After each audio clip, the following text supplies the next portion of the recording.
ইসলাম ও পবিত্র কোরআনকে সত্য প্রমাণ করতে বিষবান করেছিলেন বিশিষ্ট ইসলামিক স্কলার শায়খ আখতার রশিদ।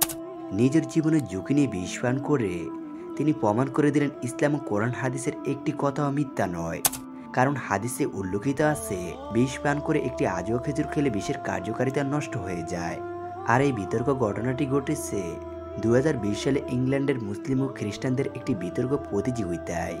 তখন এই বিতর্ক প্রতিযোগিতা চলাকালীন ইসলামের সত্যতা প্রকাশ পেয়ে যাবে বলে আন্তর্জাতিক মিডিয়াগুলো বিতর্ক প্রতিযোগিতাটি প্রচার করেন নাই। ইসলাম শুধু একটি ধর্ম নয়, ইসলাম হলো পরিপূর্ণ একটি জীবন ব্যবস্থা। ইসলামিক কোরআন এবং হাদিসে যা কিছু বর্ণনা আছে তা এক বিন্দু মিথ্যা নয়। এর আগে অনেক বড় বড় ইসলামিক স্কলাররা ইসলাম যে সত্য ধর্ম সেটা প্রমাণ করেছেন। তবে 2020 সালে আবারও ইংল্যান্ডের একটি বিশ্ববিদ্যালয়ে মুসলিম ও খ্রিস্টানদের মধ্যে আবারও একটি বিতর্ক প্রতিযোগিতা হয়।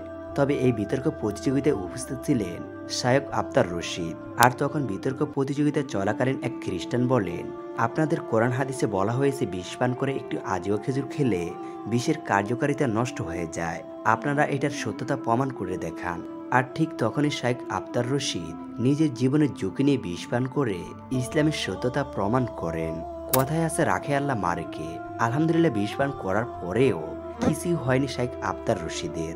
সেদিন আবার প্রমাণ হয়ে যায় ইসলাম ও কোরআন হাদিসের সমস্ত কথাই সত্য, এর কোনো কথাই মিথ্যা নয়। তবে সেই বিতর্ক প্রতিযোগিতায় আমাদের দুর্ভাগ্য হলো পশ্চিমা বিশ্বের মিডিয়াগুলো এর সত্যতা প্রকাশ করেন নাই।